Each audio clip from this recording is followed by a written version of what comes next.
Well, hi everyone, this is Adam from Brand 161 and I'm doing a podcast today for Basketball England, and I wanted to do it with somebody from the women's game and somebody who is a player currently in the WBBL, and she's also a coach for MMU Basketball Women's Programme.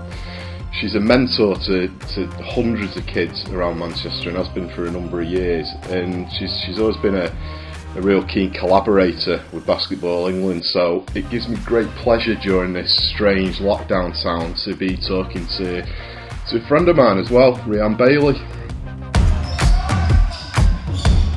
That was a good introduction. That was alright, wasn't it? Cute, actually. Oh, you gotta show your friends the love and people that do so much for the sport. I mean, you're kind of like me. You're everywhere. Like I can be at Bellevue, Amici, anywhere, and I'll just bump into you. You're just always so busy with basketball. I do feel like that. I don't really have an office. Manchester's my office. That's it. MMU. I'm never in the MMU office. I'm just saying, like, the whole city of Manchester. Oh, yeah, okay. I get you. You could find me anywhere, literally. Yeah. I mean, you do so much for the sport. I mean, before we get into sort of what you're doing at the moment and what you've done recently, let's just go back a bit. I mean, where did you first discover the game? Because you're from Birmingham originally, right? Yeah. When did I first? It was in high school, I think I was in like year 8 or 9, and I played literally every sport, and I actually didn't play basketball, and it just came to one of the games, and they were like a player short, so I just said I'll do it, because I played netball, I played football, hockey, so I had good sports skills, and then from that game, like I remember in the warm-up being like, right, what lines is it? Can I run with the ball? Like, what do I do? And from that day, I just kind of fell in love with it. And then I was really fortunate to have Rob Paternostro at my high school at the time. He was I think he was like a learning mentor. So we would like work out after school. And I just got quite good really quickly. And it kind of just took off from there, really. Played on a boys' team. Which is why I'm so aggressive. and then after a few years, not even a few years, it was like a few months, then I joined what was known as Birmingham Force. It's progressed. I never knew that about Rob Paternostro. That's incredible. Yeah, he was in Birmingham, in Smethwick, at our school. Yeah, working with all the naughty kids. I don't know.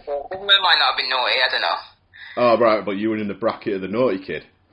No, he was always in the gym, because obviously he plays basketball, he loved basketball, so he was doing some like after school clubs and stuff, and then we just he was like, right, let's work out, and then literally every day I'd just be in the gym. That's incredible. So when did you move to Manchester? Oh, I moved to Manchester 3 years ago. How long have I been playing for the Mystics? I moved to Manchester the first year I played for Mystics. So your first season would have been the trophy winning season, right? Yeah, the cup. Yeah, the cup. Because that was, I mean, what a way to start. That must have been. I mean, to play in that sort of arena. And the thing, I spend so much time around the Mystics and covering the Mystics. The thing I love about it is that the core of that team for a good few years has obviously been the likes of Georgia, Rachel, Sam Roscoe, and yourself. You're like the stalwart of the team and work so hard at it as well. For me, you're like the heart and soul of that team. You know what I mean? You get everybody going, and like you just said, you're an intense player. And you play hard every game. Is that just who you are as a person as well as a player? I think it is who I am as a person. Everything that I do, I want it to be the best it can be.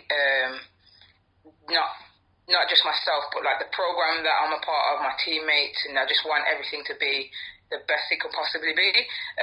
But also, I think it's me just kind of like understanding my role as I got older. When I was young, and first started,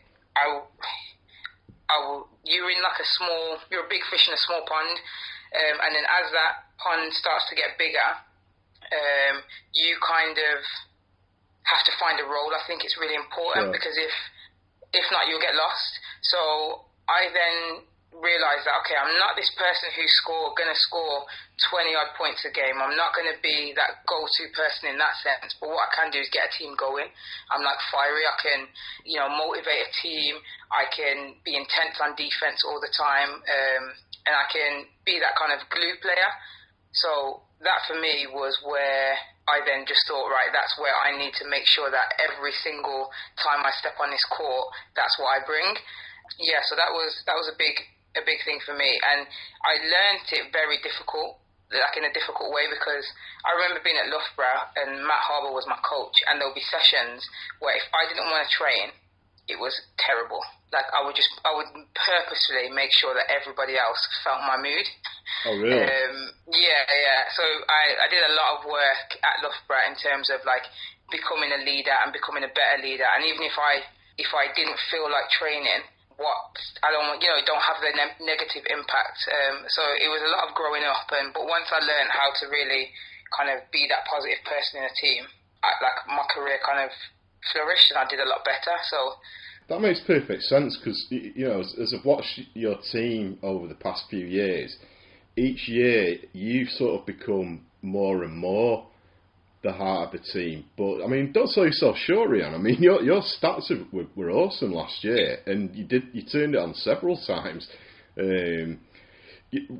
How important is it to you that the core of the team has kind of remained the same? Do you think that's what makes being a Mystic a bit more special, in that every year you know that kind of 4 or 5 of you are still going to be there and you kind of grow together? I think it makes it really special because you get to know people, they become your friends, they become your family, and having that core vibe means that people who come onto the team, they get that same feeling, so they want to be a part of that program. And yeah, it helps year on year. You're not having to rechange a whole system or a whole structure. You can just build on what you did the previous years. So that's I think that really helps us. And as well as that, the coach, the guru, and in a lot of, for me, is Manchester basketball in a lot of ways, Jeff Jones. Yeah. I mean, what's your relationship like been with Jeff? Is that something that, started a certain way and then became what it is now? Has it been a gradual process? Because Jeff I've noticed him, he goes to you a lot, to not just from a perspective of the play on the court, but just the dynamic of the team. What's the relationship like with Jeff? Jeff's my stepdad, that's what I always say. Father's Day, I remember going round to his house and eating dinner with like him and his whole family basically. Right. And because I'd shown up for Father's Day, he had to like sit on his little stool at the table. So we have quite a funny relationship. But he's definitely what I would consider a mentor. He's been around the game for so long that he knows what's happened in previous cycles of basketball and things like that. So we can kind of he helps me reflect further back than I have my own knowledge for, if that makes sense. Yeah. To help kind of shape me as a player, a coach, and a person, really. I just have the utmost respect for him.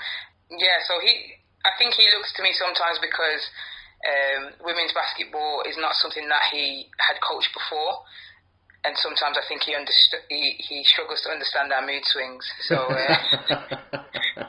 so he just looks to me like, Rheanne, what's going on? Help me out.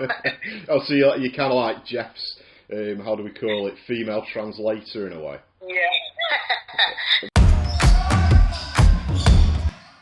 So yeah, I mean, as well as being such an active player in the WBBL, you've always been around Basketball England as well, doing various projects. How did you first get involved with BE?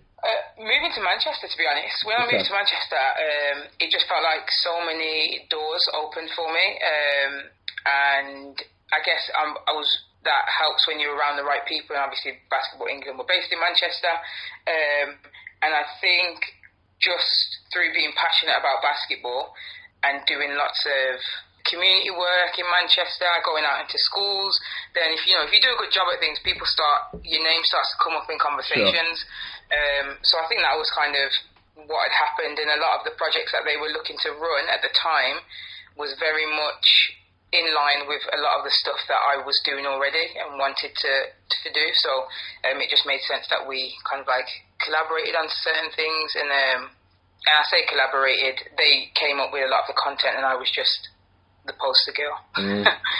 That's brilliant. I mean, you do so many things in the community in Manchester, and the amount of kind of different groups that you have, and it's all ages as well, isn't it? It ranges from sort of young kids through to you have sessions for people of our age and above too, right? Yeah. So if you combine our whole entire program of the Manchester Mystics, there is literally a session for absolutely everyone, no matter what age, gender, sexuality, anything like that. It doesn't matter. There's a session for you.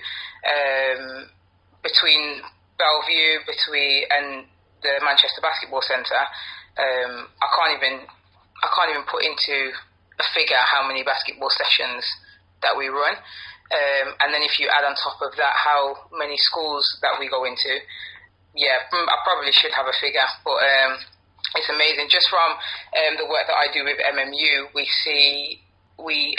deliver 18 basketball sessions a week, ranging 6 of those sessions are only for girls, which is something that I am really pushing, and I'm trying to get that number higher every single day. And then we have 5 of those sessions for under 11s.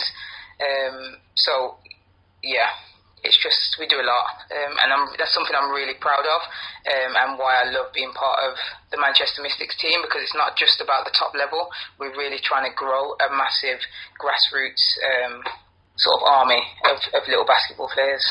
I mean, you kind of tick the CV of everything, really, in terms of a lot of the young people that kind of coming into the game, girls and boys. Do you think it's because you can kind of relate to them from growing up yourself, where you grew up and how you grew up, that you have this sort of connection with younger people in the game? I think so. I think I also just don't take myself too seriously. And I think they know that I'm passionate about what it is that I do. Yeah, I don't really know what it is. I've worked with young people a lot, and maybe certain aspects we relate to each other, but I think young people have got it way harder than I ever had it growing up, just because there's so many more pressures on them. And like, I never had social media. Yeah, that was crazy. I reckon I would have been like on so many people's Snapchats and TikToks. I remember I was in year 10 and my mom, she got me the wrong size trousers in terms of like length. So I had the right size, but I had like a size an inch, like 30, and I only had white socks because of playing basketball. Right. So I was literally walking around school for the whole of year 10 in Jacobs, because my mom was like, I'm not buying you any more school trousers. Like, they were so short, it was crazy. But I imagine if I did that today in school, I'd have been a laughing stock. Whereas back then I was just like, yes, so what? But do you know what I mean? Like, young people these days, it's crazy. I couldn't even imagine being them. So I my hats go off to them sometimes. If they think I can relate to them, that's great. But being a young person this day and age is hard, I think. You know what? I couldn't agree more with you, because they are under so much more pressure. When we were younger, it was almost like you dealt with the conversation there and then, and more often than not, that was it. Whereas now it's like they're answerable to whatever's on their phone or the tablet. You know what I mean? So it's like that constant having to, justification and relevance, and it being shared honestly, everywhere. When I was younger, if someone had a problem, usually you would, like you said, you'd have a conversation about it, deal with it then and there. The worst thing that could happen is probably you had a fight about it, and then that was it, you moved on. But nobody could have anything on their phone about anything, or do you know what I mean? Like, because no one had a phone, really. No. Or if they did, it was like through text and stuff, not all different social media channels. It's mad. So you mentioned that you're doing some work at the moment during this.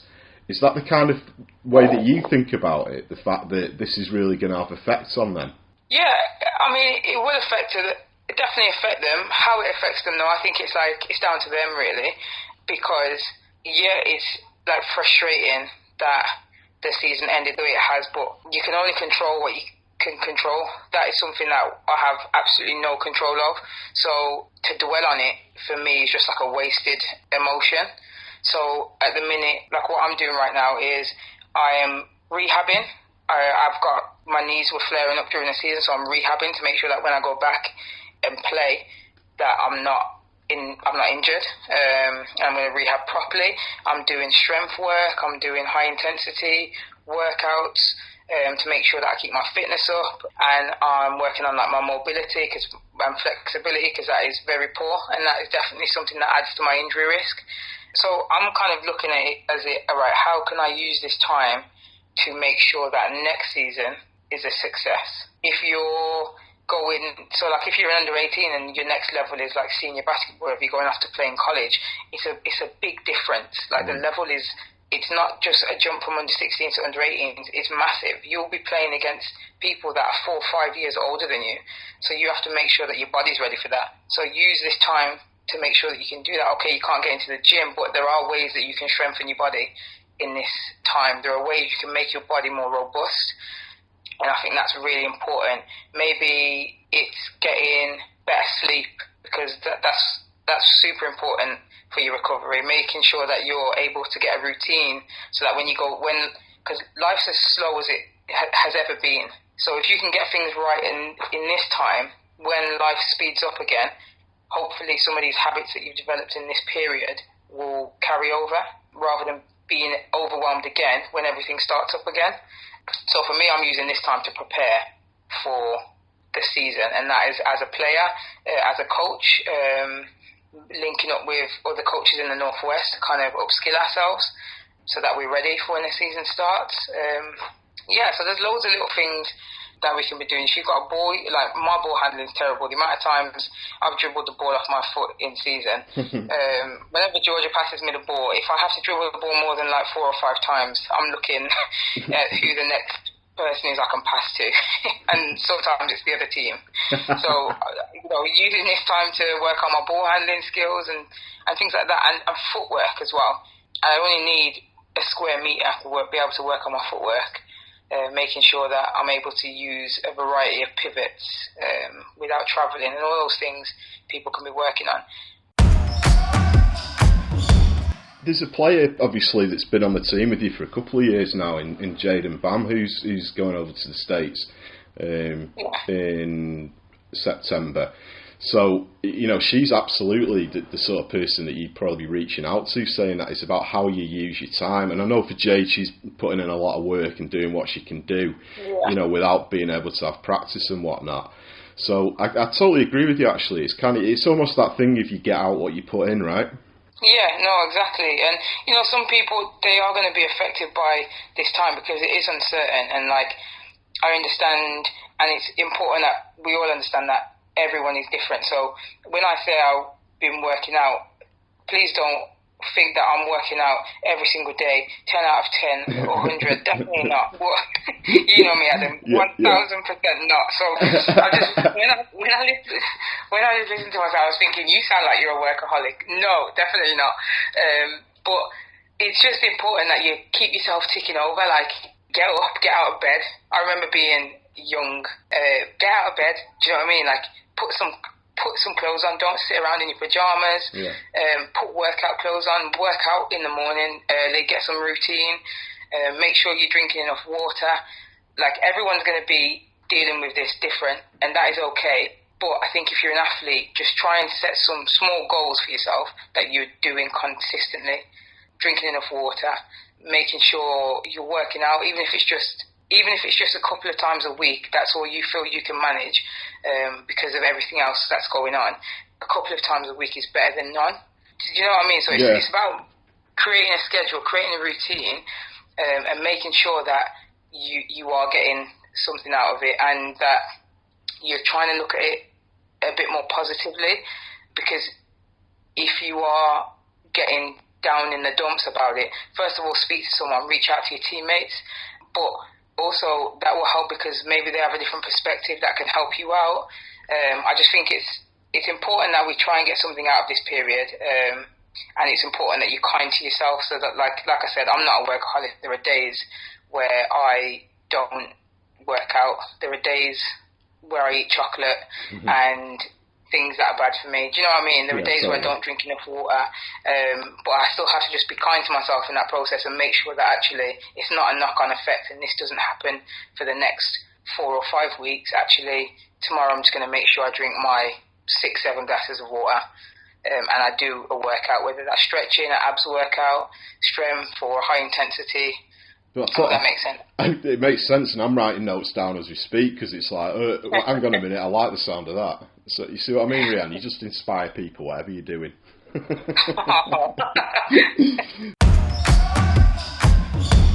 So let's talk about some of the actual programmes that you're involved with Basketball England at the moment. The one that I'm really loving, and again I say this because I'm such a huge advocate with 161 of the women's game.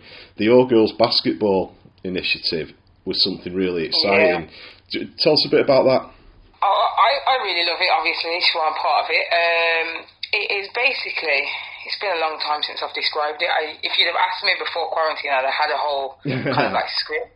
So you just have to be, it's basically a program that celebrates, encourages and is like a driving force, hopefully, for participation of girls and women in basketball at all levels.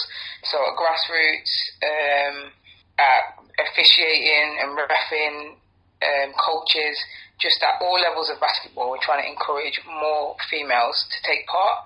And also, what I think is one of the most special things about it is that it's like the ambassador side of it. So I'm one of the ambassadors, but what it does is kind of link me up with 100 other females from all different levels. Again, not all of them are like elite players. Some of them are coaches. Some of them are spectators of the game and just huge fans.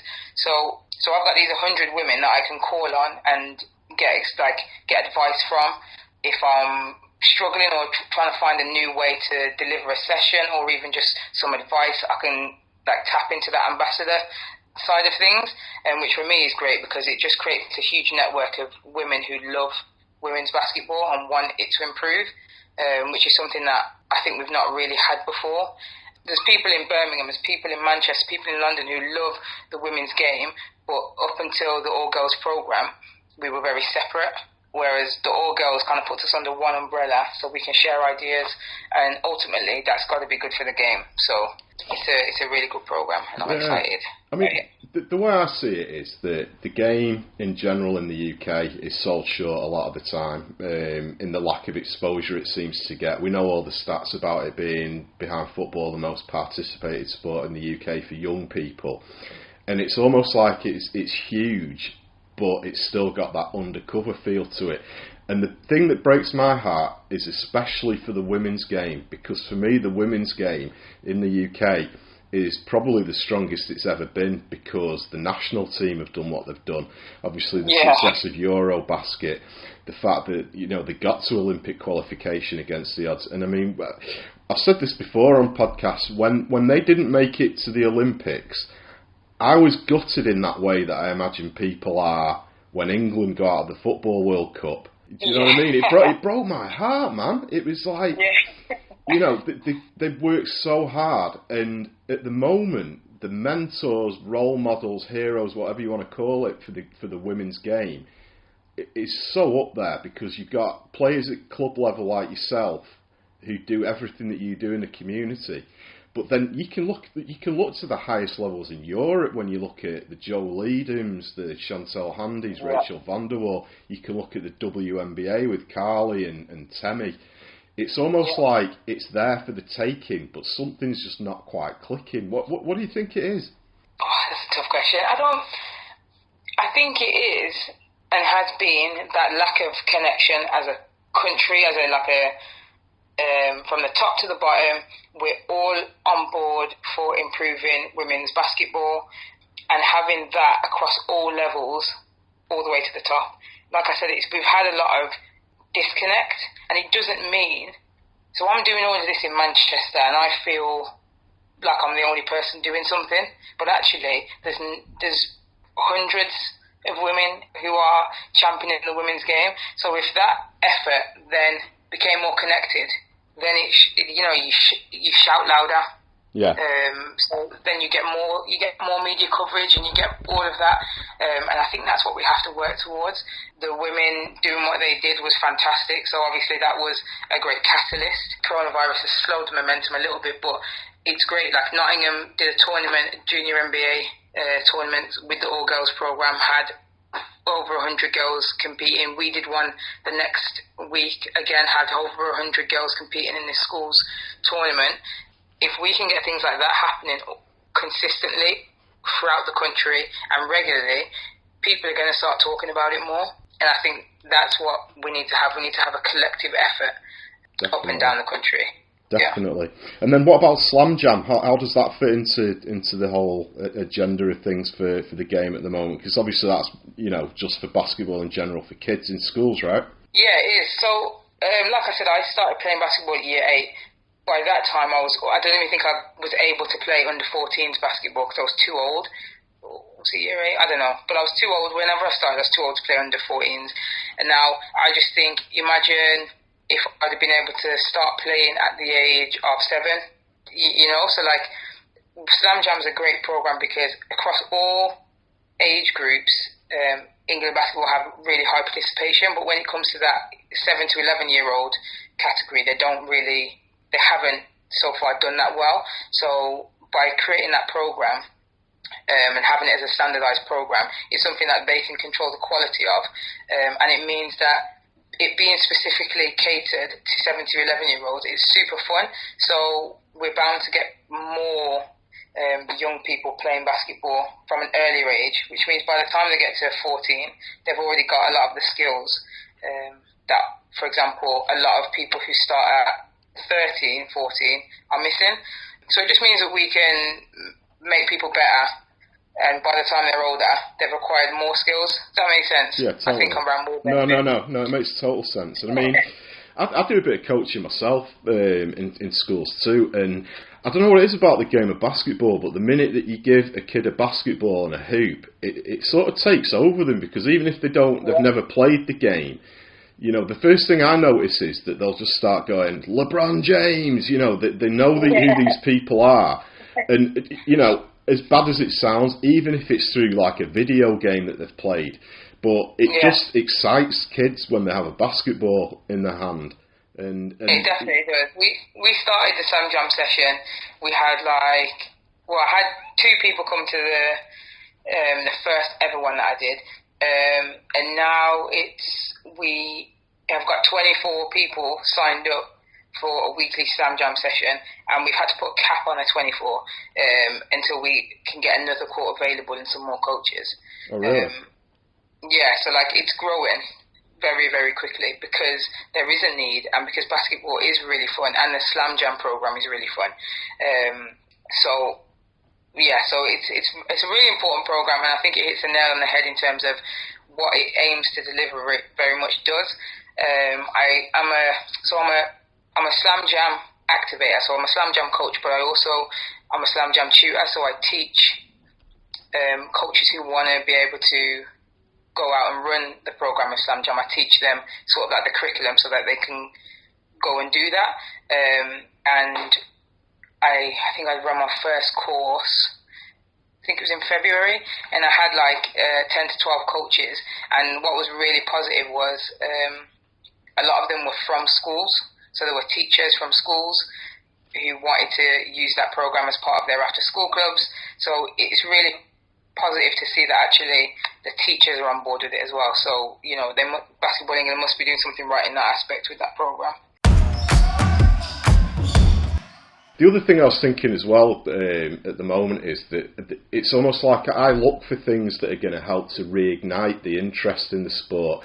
And I really think that the documentary The Last Dance that's just come on Netflix is going to do something big to bring the game back to the forefront of people's mind as well, just because of who's on it and the story. I mean, have you watched it yet? No, I mean, you're going to ask me that. I haven't watched it. I don't. You know what? For someone who plays basketball, I don't really watch a lot of basketball things. Loving basketball, Space Jam, that's like... that's the extent. No, I definitely am going to watch it, but you know what, I'm a binge watcher. Yeah, Tell me about episodes, it. isn't it? Yeah, well, I was up at 7:01, which is the time that it came out on Monday. Watched them both, and I was gutted I had to wait another week for the next one. Yeah, see, I'm a binge watcher, so I might have to just need to give myself like 5 episodes or something like that, so I could just and then just really binge it. Yeah, totally. But do you know what I mean? In the fact that because it's so big and it's one of the most popular things on at the moment, I just think it's just another great thing that's gonna get people interested in the game again. Because the amount of reaction I've seen on social media from people that haven't played for years, so, and myself included, you watch it and you just want to get out on court and pretend you're Michael Jordan for an hour. I think it definitely will ignite something, some sort of flame, some sort of determination and passion to get back on court. One of the things that I worry sometimes this is for me just going into schools, is that because people see all these Americans, that one of the biggest things that I always get is, it's an American sport. Yeah. But actually, you can play it too. I'm obviously, it's going to be an amazing documentary. I can't wait to watch it. I don't think it's going to take anything away from the game at all. But one of the biggest frustrations that I have is, it's an American. No, that's an American sport. So that frustrates me. What I want to see is a documentary on our senior women. What are they doing? How did they get to become the athletes that they are, so that we can show that and we can have like that narrative. It's not an American sport, or it's not just an American sport. Anyone can play, and anyone who puts their mind to it can be successful at it. I couldn't agree more, Rhea. I couldn't agree more with you, and that's kind of why I do my YouTube stuff the way I do it, because I'm trying to sort of combine that culture in the States of basketball, the way it's reported, the way you talk to players, the way you interact with it all, to kind of make it as attractive to younger people as possible. You know what I mean? Yeah. It's like, so that's what they do in the States, but people are starting to do it here as well. And then people are learning more about the fact that if they want to, there's some great academies in the UK, especially up here. Having the Magic and Mystics organisation and Basketball England being here, having Bellevue as a facility. Manchester's a real hub for the sport right now. Definitely, and it's part of the reason I've stayed in Manchester for as long as I have, really, because it's just a great place to be, especially if you love basketball. It's a really great place to be. There's lots of people in Manchester who want to learn, who want to be better, and I'm finding I'm learning a lot very quickly about the sport and how we can push it forwards. So, what's next for you, Rhea? Because obviously you pretty much confirmed that you're going to be playing WBBL next year, which is great news. What about as a coach? What aspirations have you got there? Do you think that at some point you'd like to go down the route of being a coach? Do you know what? I have no idea, if I'm being completely honest. Because obviously I'm a qualified physio. Right. So my role at MMU is I'm a physio for the athletes and the scholars. I'm also the women's head coach, and I'm a sport outreach developer. What am I? I'm a basketball development officer, so I do a lot of outreach. And those three things are all like my passions. Love physiotherapy, love being a coach, but then love also being a coach in the grassroots and seeing the kids kind of come up. I think at some point I'm going to have to choose between the three, or at least between the two, coaching and physio. Not 100% sure, to be honest. Not 100% sure. It would be great. It would be great to coach at every level and at the highest, definitely. But whether that is as a coach or a physio, I just don't know, to be honest. Too early to say. Well, one thing I can categorically say, Rheanne, is that basketball, women's, men's, boys, girls, whatever you want to call it, in Manchester and in England is a better place having you in it, and I mean that because the work that you put in it's that one, isn't it? When you're talking to your mates on things like this, it gives you an opportunity to kind of say some stuff, I find, and we've just got to keep on fighting the fight and bringing the sport to the forefront of people's people's minds, and I think that what you do is amazing, which is why, you know, when I was asked to do this collaboration with Basketball England, one of the first names that came out to do when I said I wanted to do a female player was you. So I appreciate your time. And, yes, I do. I appreciate you and your time as well. Yeah. You know. Oh, well, you know. Well, Rheanne, it's been amazing talking to you, and I know that Thank you for having me. I know people are going to get a lot out of it.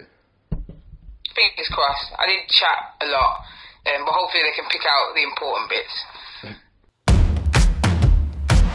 Thanks for listening to another episode of Timeout. You can now find all of our episodes on iTunes and Spotify, so please like, subscribe, and let us know who you'd like to hear from in a future episode.